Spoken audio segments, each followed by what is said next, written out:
कोल्हापूर जिल्ह्यातील धान्य वितरण पूर्णपणे ठप्प झालंय। जिल्ह्यातील 1670 रेशन धान्य दुकानं पूर्णपणे बंद झाली आहेत। 900 ते 1000 टन धान्य पडून आहेत आणि मागण्या मान्य होत नाही तोपर्यंत दुकानदार बेमुदत संपावर ठाम असल्याचं पाहायला मिळत आहे आणि याचाच आढावा घेतलाय आमचे प्रतिनिधी शेखर पाटील यांनी।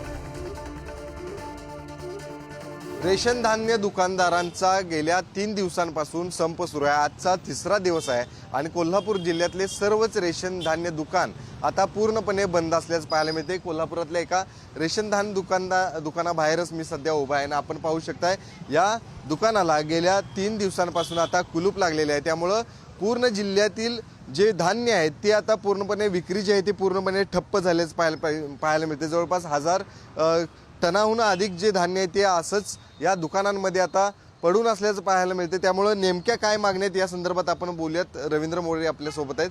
काय सांगाल एकंदरीत काय नेमकी मागणी आहे? आजचा 3रा दिवस आहे, पूर्णपणे धान्य वितरण ठप्प झाले। गेली अनेक वर्षाच्या आमच्या या प्रलंबित मागण्या आहेत, याकडे शासन सातत्यानं दुर्लक्ष करत आहे, नाकारतेपणाची भूमिका घेत आहे। आमच्या ज्या मागण्या आहेत त्यामधील प्रमुख मागण्या, आमचं जे मार्जिन मनी दिलं जाते, आम्ही धान्य वितरण केलेलं आहे ते अत्यंत तुटपुंज आहे। ते 150 रुपये क्विंटलला दिले जाते, आमची त्यामध्ये 300 रुपये द्यावा अशी मागणी आहे।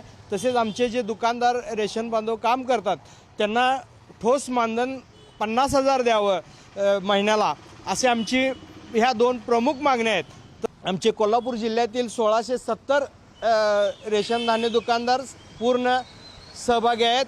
संप आमचा यशस्वी झालेला आहे। मी तसेच आपल्या माध्यमातून जनतेलाही विनंती करतो की आमचा जो हा न्याय मागण्यांसाठी संप सुरू आहे त्यामध्ये थोडं आम्हाला साथ द्यावी। कॅमेरामन ओंकार वळवडेसह शेखर पाटील, पुढारी न्यूज, कोल्हापूर।